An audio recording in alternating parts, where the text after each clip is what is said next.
thank you for all of your support. Thank you so much for supporting JCOC and helping us feed the hungry and house the homeless. Thank you for your support. JCOC is an amazing place to work.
Hello, my name is Donna Sally, and I just want to say thank you very much for all the support that you have given. Thanks to you and your donations, I was able to get housing, and we'll be seeing my son this weekend. So thanks again. Bye.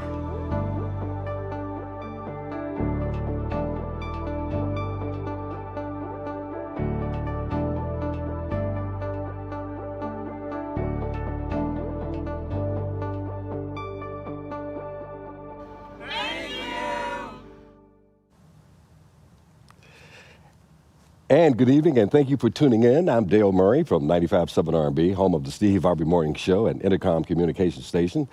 Tonight's MC, it's my pleasure to welcome you to the JOC's first black and white Un-Gala, a virtual celebration of the wonderful work the JOC has been doing for over 3 decades now.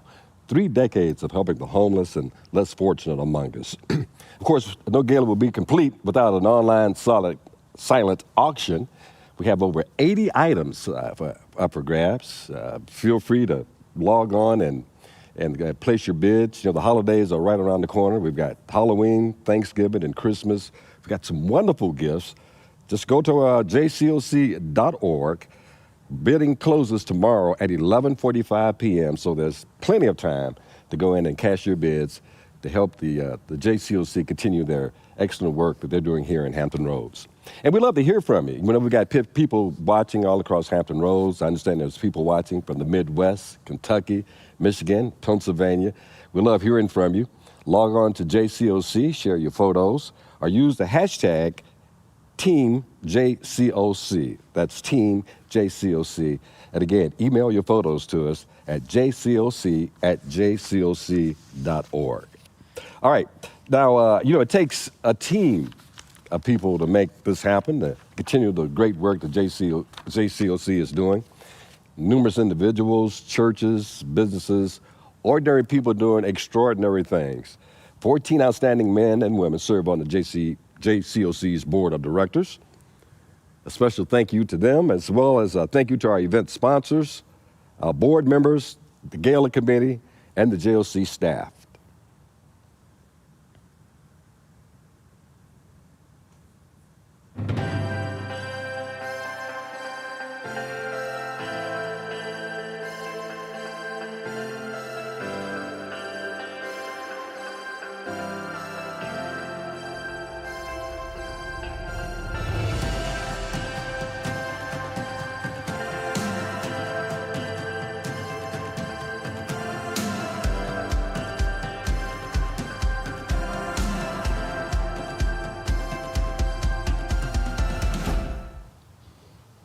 Okay, joining me now is JCOC's Executive Director, Todd Walker. Good day to you, Todd. Hey, how you doing, Dale? Thank you for having me. Absolutely. Now, Todd, I know a little background about you. You played for Indiana University, You appeared in 3 national televised bowl games. 4. My bad. 4 televised bowl games. How did you go from catching passes from John Elway to being the executive director of the JCOC?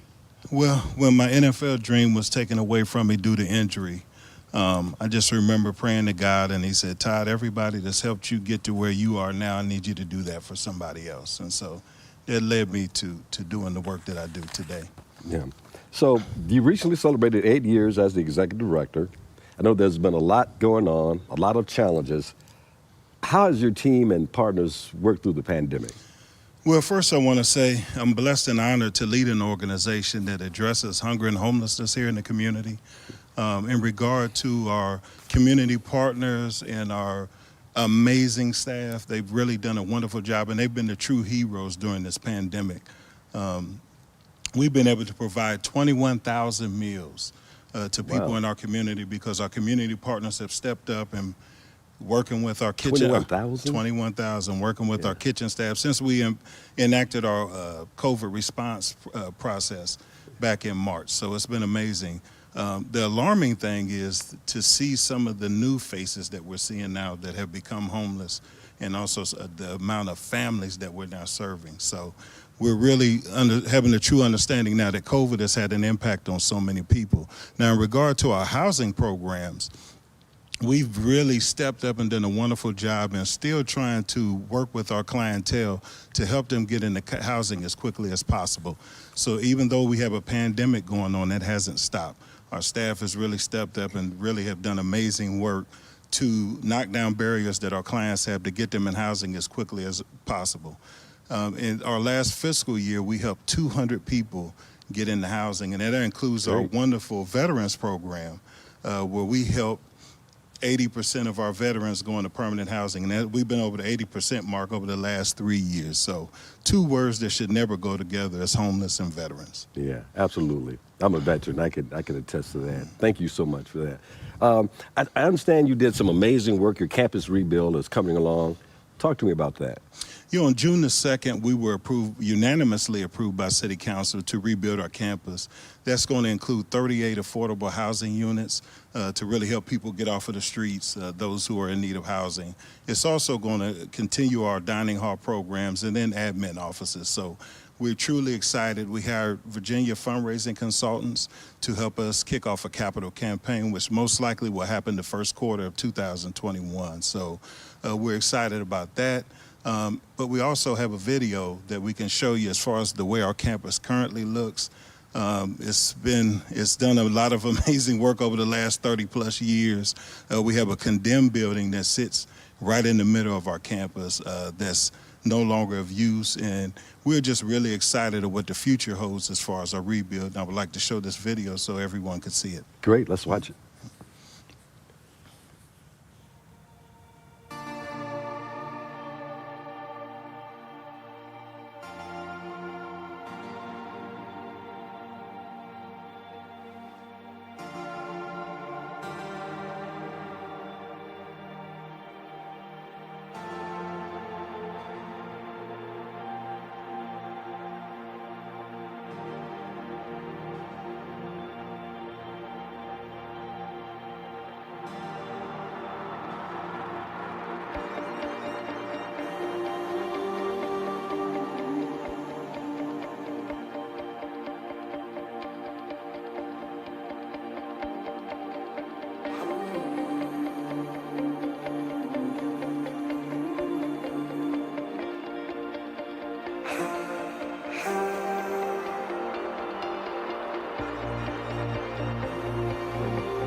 Wow.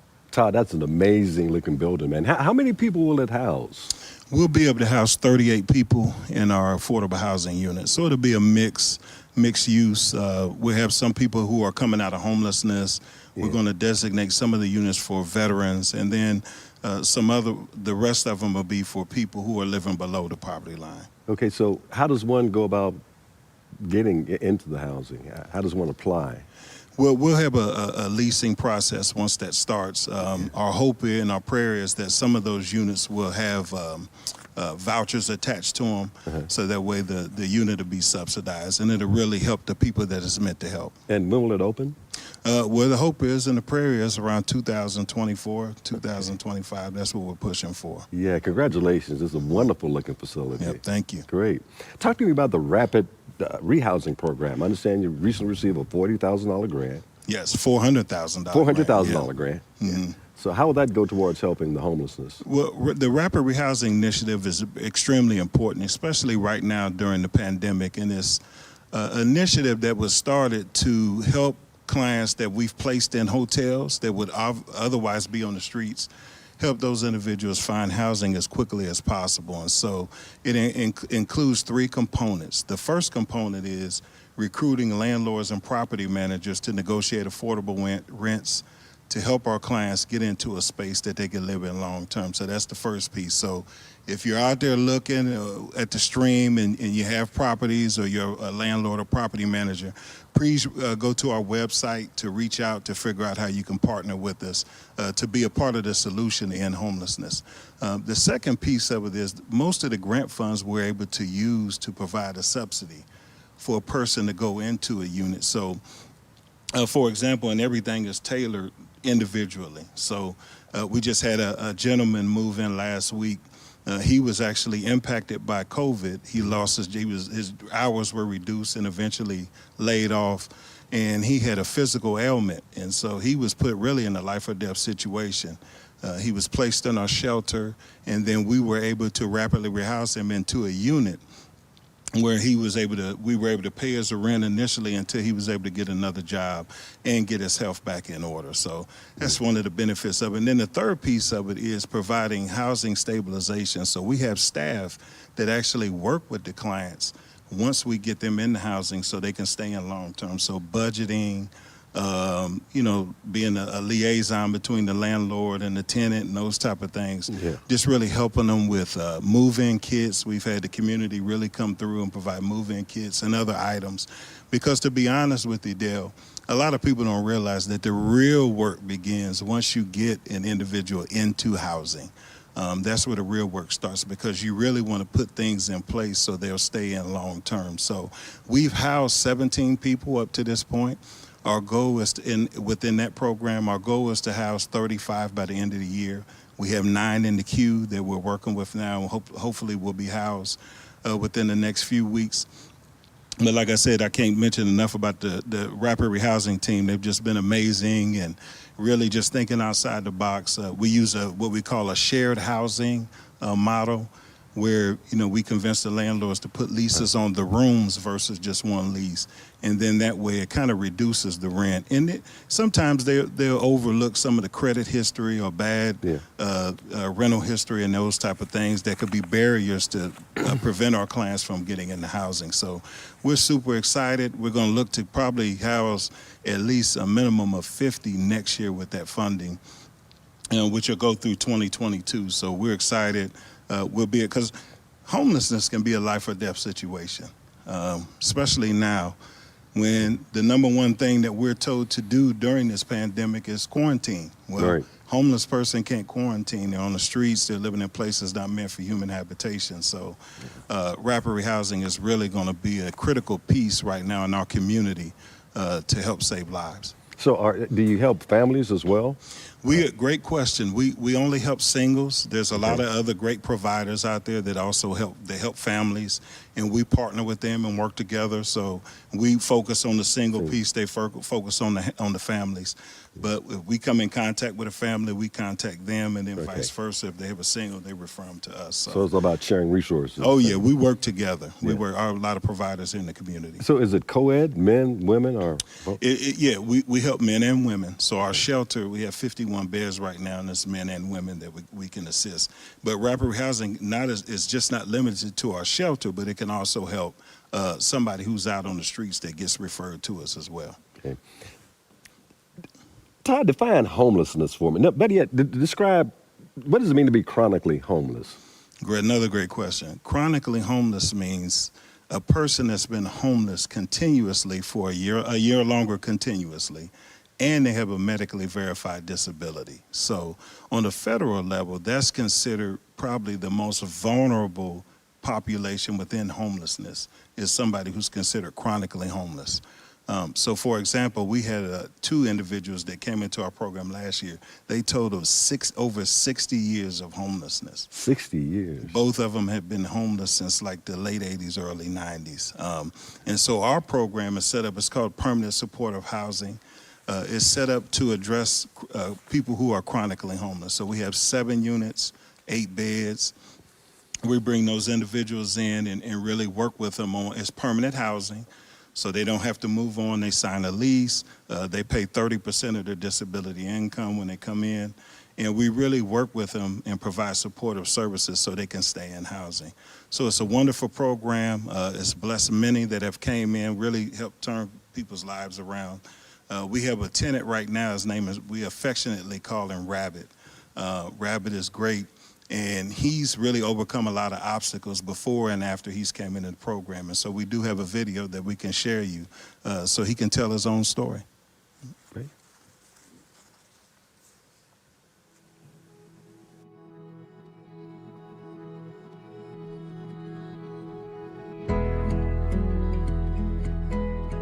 I went to school over at Bayside High School. I wrestled on the wrestling team, and I played a lot of basketball. I hung in there. I used to get in trouble all the time, but I hung in there, and I finally graduated and made it.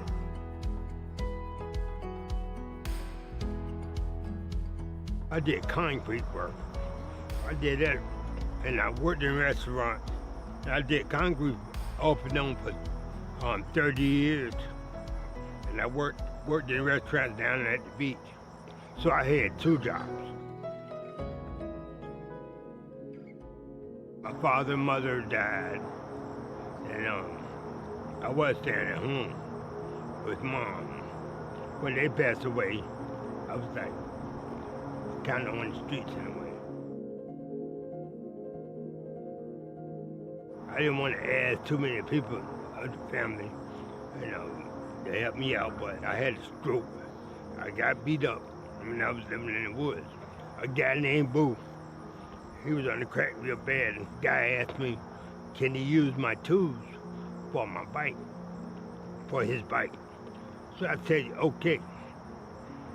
So he got my tools, and then he started beating on my tools.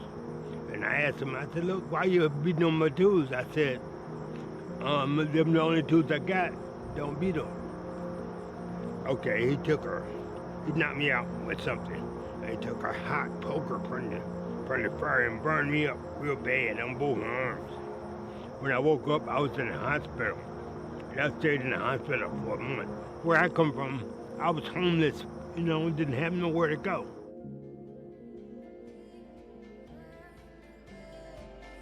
JCOC helped me a lot because when I was really, really down, I used to go over there and eat every day, And then I just got lucky and got this place just by having my ears open. I don't never want to leave. I don't want to go back on the street because the street ain't fun if you don't have anywhere to go. If I go back on the street, I ain't gonna do nothing but get in trouble, you know what I mean? Or somebody kill me up or hurt me real bad. I'm comfortable right here where I'm at. I've been living here 9 years, probably going on 10. This is like a blessing for me. Kept the Lord first in my life.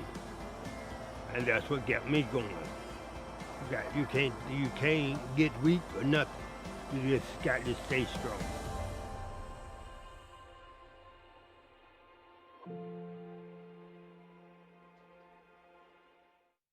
Wow, what an amazing story, isn't it? And don't forget, your contributions, your participation in the silent auction will help individuals like Rabbit Don't forget to go to our website, jcoc.org, and make your bids on our silent auction. You have until 11:45 p.m. tomorrow night. All right? So please log on. I wanted to say pick up the phone, but log on and make your silent auction bids. Joining me now is Laura Rowe. Laura is a wife, a mom, an entrepreneur, a real estate professional, an award-winning author, a local realtor. Suffice to say, she's one woman doing the work of 10 for the good of thousands. And she's also a board member of JCOC, just joined the board recently, yes, correct? Yes, sure did. All right. So how did the two of you get together? Well, I tell you what, I actually sold a house to one of the board members, Michelle Lang, and I think we were at a home inspection or something, and she was telling me about, she had a board meeting, and I was like, really? Well, tell me a little bit more about, what board you're on. And she just started talking about the JCOC, and it was just like, I tell you what, I was just kind of enamored by it. And it was so, like, it perked my interest, and I'm like, wait, tell me a little bit more about this. And the more Michelle talked, I'm like, man, is there an opportunity? And I just, because I've actually been gone from real estate for a couple of years. My husband had cancer. He's a cancer survivor. So I took a few years off. And then when I came back, I was like, I just love to get involved, especially as a realtor. We should get involved in our community. And Michelle's like, this would be perfect. This would be perfect to get involved in something else now that you're back. And that's how I got hooked up. And it was just, as you can tell, I mean, we're kind of 20 minutes in or 25 minutes in, but this organization is absolutely amazing. So I'm so blessed, and I feel honored to be on their board. Yeah. You know what I find interesting, Laura, is that you sell the American dream, home ownership to people, and yet your spare time, you help others who have no homes. Right. So what motivates you? What inspires you? Well, I tell you, as a little kid, I mean, I look back and I go, I was that kid. My parents lived in Dallas. My parents, when they divorced, my mom was a single mom raising 2 kids. And we lived in, we had a stable home. I was so little, I don't really remember all the details. But right out of our government housing, my mom decided to move back to Laredo, which is where I'm from, is Laredo on the border of Mexico. And, she wanted stability for us. And so when we moved out there, that's what we were hoping to find. I was like in the 5th grade or something like that. And we just still struggled a little bit. We were actually going from house to house because we just couldn't make the payments and we were being evicted. And, no shame on anything there as far as my mom. And she worked really, really hard as a nurse, but we just had a hard time. Yeah. And I remember my grandparents one time, when they decided, hey, we're going to buy a trailer. We're going to put it in back of our house, and now your mom's going to pay us rent. And I'm like, oh, heck yeah. So when we moved in the trailer, come to be like, when I went off to college, the trailer, they took it, and it was like orange. I'm like, I lived in an orange trailer my whole life. I never even knew it was orange. But anyway, it was so great because as my grandparents had us in back there, they could keep an eye on us. And it was just, what happened to us is that we had stability. It really allowed my mom to catch up for the bills, catch up to where we lived, and it was just a blessing. And when I look at the JCOC and look at everything that we're doing, I feel like we're so parallel. Who I was as a little girl compared to what we're doing. And when I was little, I was a hot mess. I mean, some of my friends are like, "Oh my gosh," and they tell me stories. I'm like, "That's not me," but it really was me. I was like, "It's okay," and I'm okay because you know what? We all make mistakes. Yeah. And I believe God is a God of second chances. Absolutely. And that's what I really love. I love that, and I believe that my grandparents gave us that second chance. Because what if they didn't give me the second chance? Where would I be today? I was a hot mess. Yeah. And I don't know what, I look back, and I always look back at what they did for us. And I had lots of aunts and uncles. Everybody was very involved in our lives, but it was where we were going to live, and that's what really made the difference. So I love that we had the opportunity to do that. I went off to university and graduated, and now I feel like I've been an agent for almost 20 years. Mm-hmm. Every time I sell a house, I do donate because I think it's super important to donate money to the cause. But just the other day, I was out driving around, and I actually saw this guy, and he didn't ask me for money. This is super important. He was looking at something, but I could tell he was homeless because he had his mat, he had a dog. And it just, I was already I was a brand new board member, and I just rolled the window down. I had $5, again, $5. And he was like, thank you. But I don't think he really wanted the $5, to be honest. He said, hey, here's where I'm going. I need to know where Kroger is. And I said, oh, you're right around the corner from Kroger's. And I said, what are you doing there? He goes, there's a job interview. He goes, but do you happen to know, like I know I sell houses, but do you happen to know where there's a patch where I can sleep at night? And I go, a patch of what? And he goes, the grass. Like, I need like a bushes. And I said, and I was like, well, and I named a couple of places. He said, no, I'm drug free.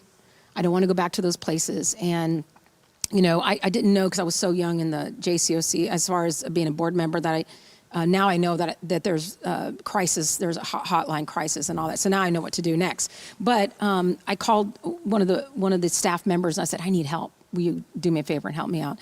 And she gave it to me. I went back. I couldn't find this young man. And it really bothered me that I couldn't find. I looked everywhere. I even went to like Kroger and I still couldn't find him. And one of the things I kept thinking is that, you know, it just takes one person to change a life. And I didn't want him to feel like God had forgotten him. And that's kind of how I felt. Like, this guy, you know, when I see anybody that's homeless, you know, I don't want them to understand that God's forgotten him, because he hasn't. And I believe that the JCOC is such a strong organization that, since God's a God of second chances, right? Yeah. Then what we do is that, okay, the JCOC steps in, the organization steps in. Not only are they giving them back their dignity, they're giving back their honor, and they're giving them hope. And when I look at this too, as far as what we do here at the JCOC, is that we also have a program for veterans. Can you imagine that? I mean, we don't forget the veterans, and my husband's military, so it means a lot to me. And I love that about what we're doing for the organization.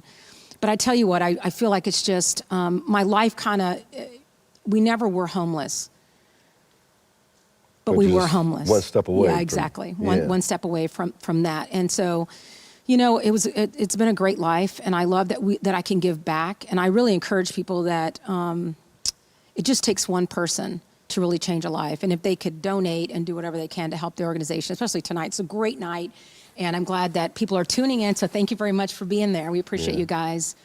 But that's kind of where I've been, you know, and that's a little bit of my story. Hey, Laura, you said something interesting. You saw a homeless person and you went over to ask how you can help.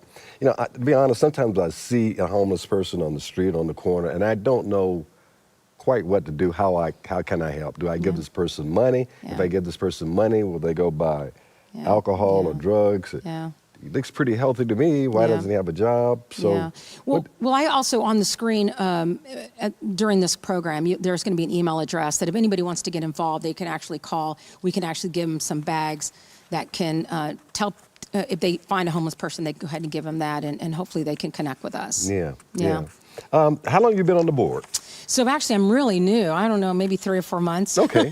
What do you hope to accomplish during your tenure? tenure? I'll tell you what I'm so passionate about, and this is the one thing that when I was talking to Michelle, she was talking about the rapid rehousing program, and I was like, tell me a little bit more about that.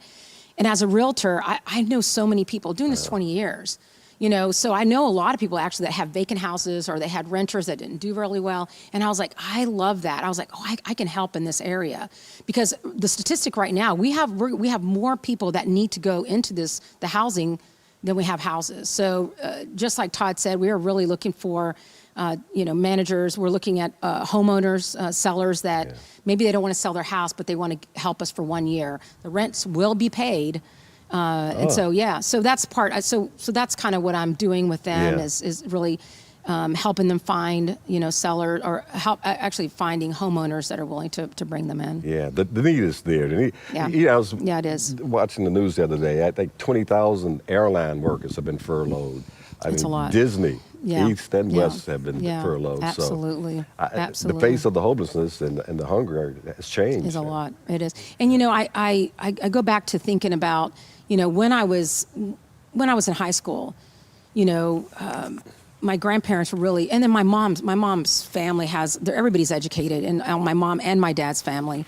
And I just think that just because one person is having a hard time struggling, we should all help that person. You know what I'm saying? And so this is where our family, they stepped in, they really helped us. And I just, for this organization, I think this is what we are doing is helping the homeless, finding a housing. So these are challenging times we're living in. Yeah. What have you learned about life during this? Yeah, I've learned a lot, especially before COVID hit. I think for the average person, I mean, we're always on a journey.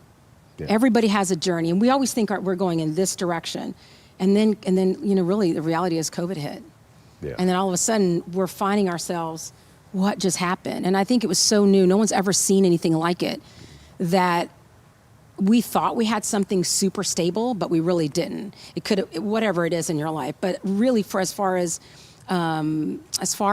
like employment, you know what I mean? It's like, even the real estate, I would say for the 30 days, we were all like, what's going to happen? You know what I mean? And we were like, my husband and I were like, okay, let's start saving because we're not sure. But we're able to do that. Can you imagine for the homeless and for actually the people that went from being homeless now? You know what I mean? Like, Yeah. That's really tough on them. And I, when we think things are going, like I said, when you're on a journey, we're all on a journey in this life. But I just feel like at the end of the day, if we can help just that one person, that also spurs into helping so many more people. You know what I mean? Yeah. So it's been different for sure. Yeah. It's been different. So what's next? What do you hope to accomplish in the next 6 months? Yeah. Well, I hope to really step more into helping the JCOC, helping us grow. We have this huge project that we're doing as far as rebuilding the new building, so I'm excited about that. And I'm just looking for helping, So talk to me again, Laura. I thought this was fascinating. You said you can, if a homeowner has a home that they would like to lease out, the JCOC will step in and pay a portion of the mortgage? Yeah, they sure will.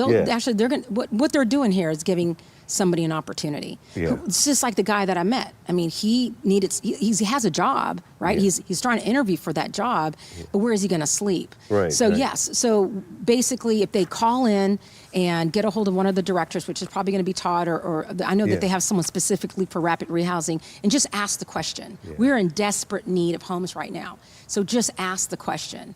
And yes, so let's say it's a 4-bedroom home. And we'll help you find 4 people come in and making them responsible for the payments and helping them. But on the back end, where's the support of this charity is amazing of what they're doing. So they're there to support them, but they're also showing them, they're giving them their dignity back. Remember, I keep saying it's like, I just keep feeling it's like, it's hard to be homeless. Can you imagine the shame that goes into that? I mean, even living in a trailer, I always felt like I was that girl in the trailer.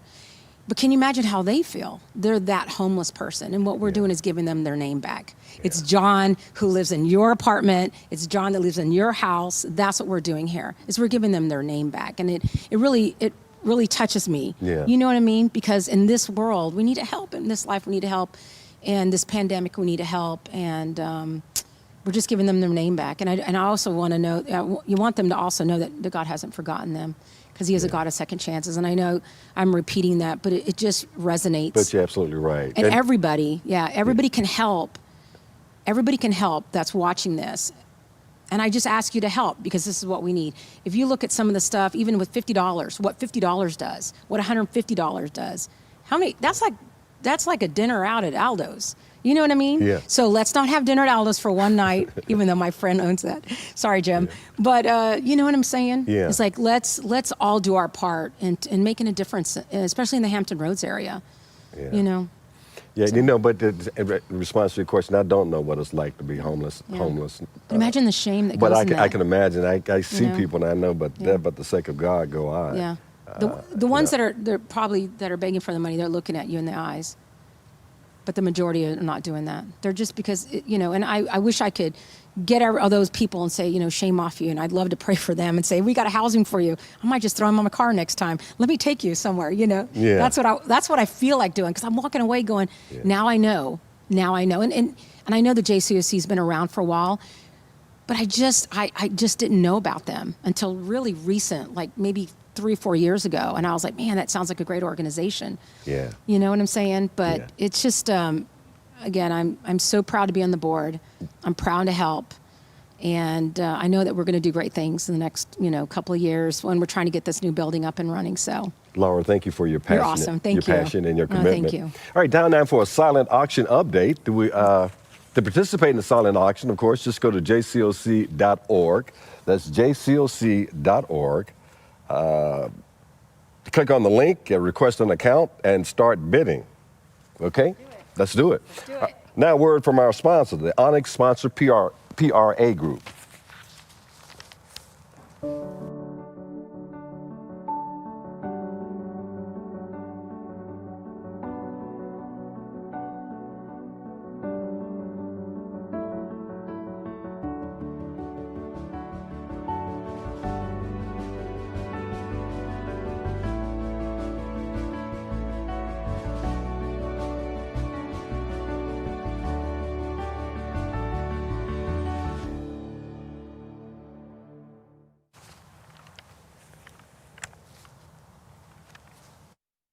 My name is Kevin Stevenson. I'm the CEO of PRA Group. We've been longtime supporters of JCOC, and they do such great things. They help certainly people who are in homelessness, but also people who just have general food insecurity, and we're very proud to be associated with your organization. And so today we're here to give you a check for support of this year's gala. And if I could say just personally, I am just really impressed with the leadership that you've shown to JCOC, and just see how it's grown and just flourished under your leadership. You do great work, so do something great with this. Thank you. On behalf of JCOC, I really want to thank you for this amazing gift, and please know that it's going to go and bless so many people out here in the community, especially during this pandemic. So thank you so much.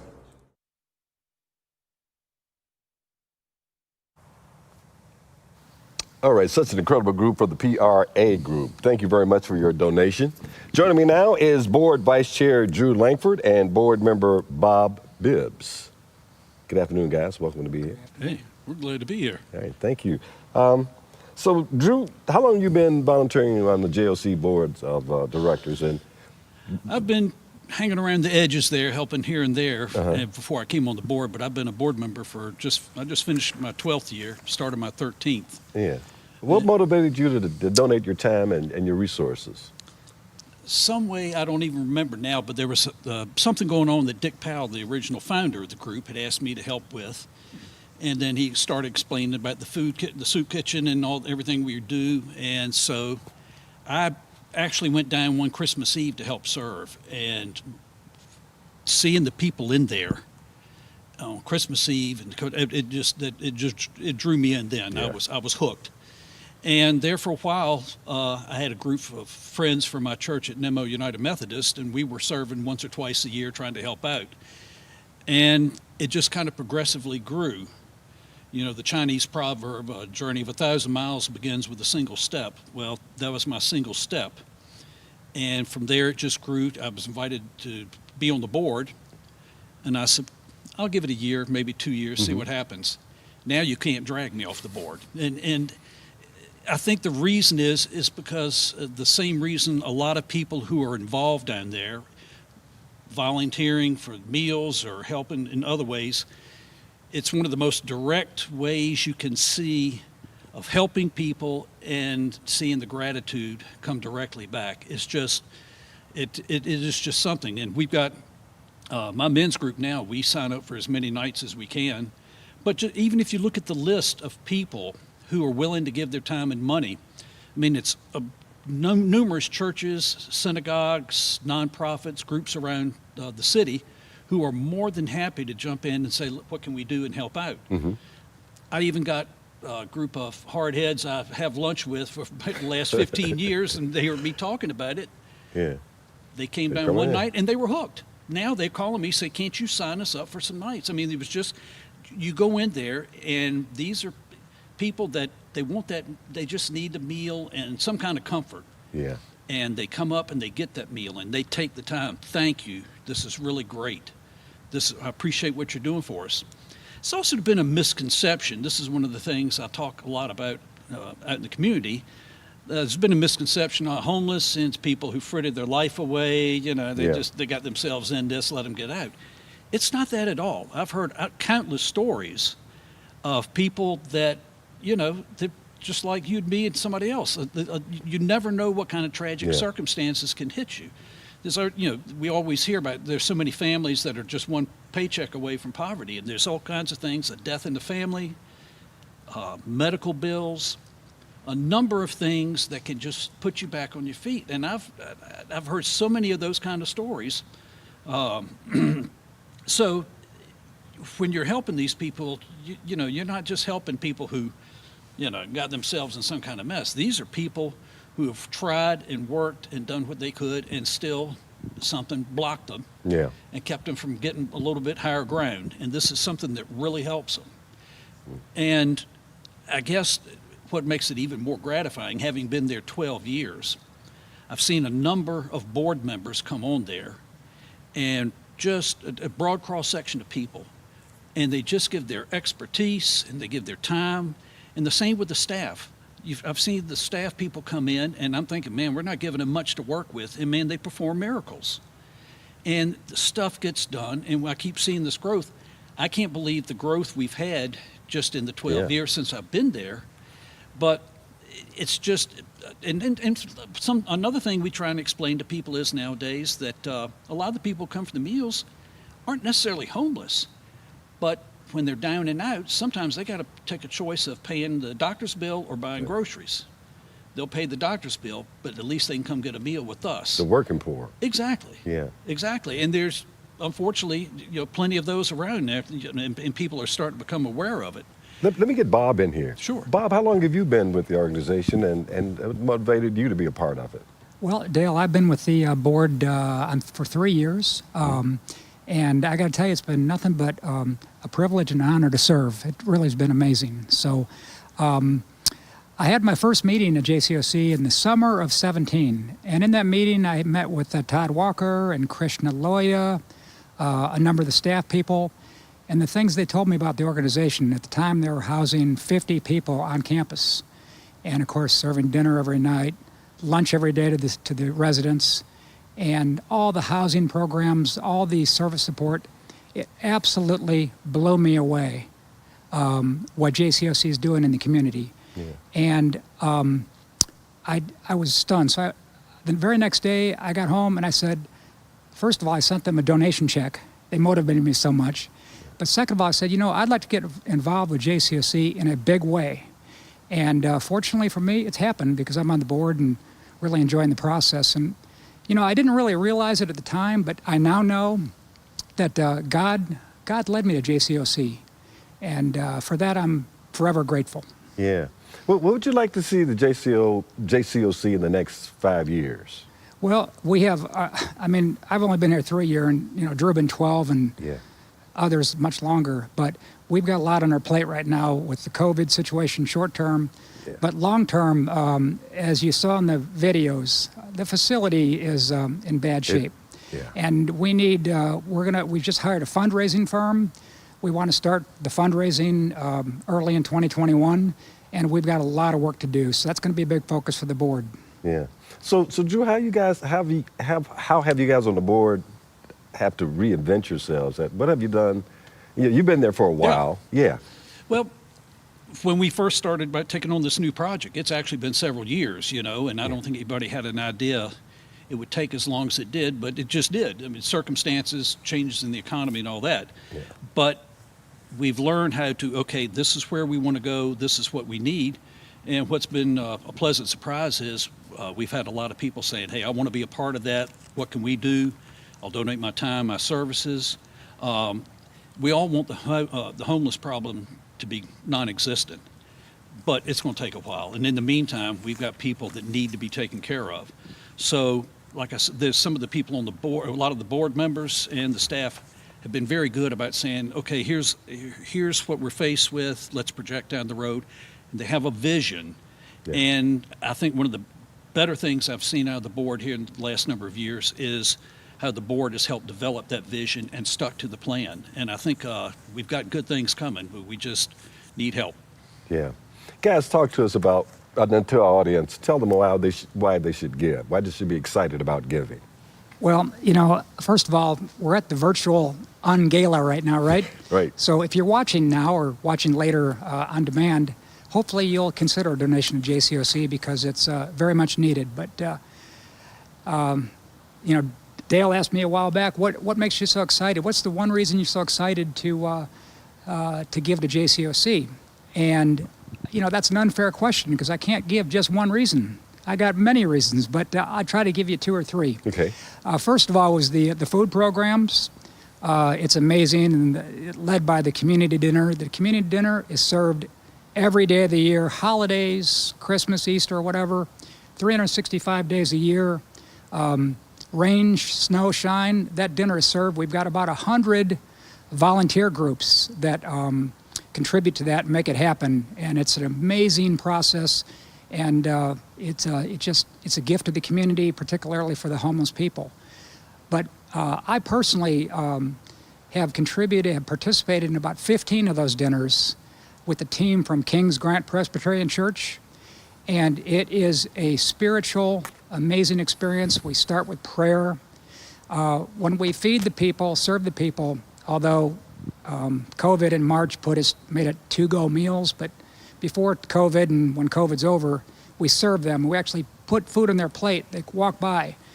And the servers get a chance to look at them in the eye and develop some relationships and talk. And the people getting the food really appreciate it, and they need it. It's that important.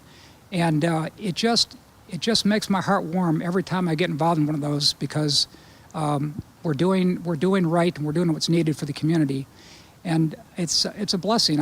Every time I do that, I think, you know, the servers really are more blessed than the receivers. And I mean that. It's that much of a great experience. So the community dinner to me is just awesome. And we hope to continue that, obviously, for a long time. Another reason to be excited about giving to JCOC is your donations are efficiently used. 90% of all your donations go directly to help the homeless and hungry in Virginia Beach. That's really good for a nonprofit. Only 10% for overhead and personnel. And most nonprofits spend a lot more money than 10% on those things. So JCOC, very efficient. Your funds go to good use. And then finally, my thought would be the mission of JCOC, which is very important to me, but that mission is directly aligned with God's call to help people in need. That means to feed, to clothe, to house the people that need it the most. And it's a blessing to do that. And JCOC has got many really hardworking, dedicated staffers that work long hours. They get people in housing, they get them settled. A lot of moving parts. And under Todd's direction and Kristen and Krishna, they do an amazing job making things work. So it's just terrific. And the bottom line of all that is, you know, this is the business of JCOC. This is what we do. And therefore, we'd like to ask you to make your donations tonight as soon as possible. Indeed, it's a blessing to be a blessing to others. Guys, can you talk to us tell the audience about how their specific donations will help fight hunger and homelessness here in Hampton Roads? Well, for $1,000, you're actually going to help out 51 people. You're going to provide them with meals, shelter, and other services we offer there. And $1,000, when you think of because we feel JCOC is saving lives. And when you contribute $1,000, you're going to be taking care of 51 people in ways they've almost given up hope of ever seeing. And all the items on the screen are awesome, and they're all great. But the one that caught my eye was a much smaller donation, $150, will provide a meal for 3 hungry families, complete with all the fixings, turkey, potatoes, non-perishables. It just is terrific. And a small donation can go a long, long way in helping people that are hungry and homeless. Yeah, absolutely. And we encourage everyone to get involved, everyone who's watching tonight to get involved. It's so easy to do. Just join Team JCOC. But guys, share how we can give.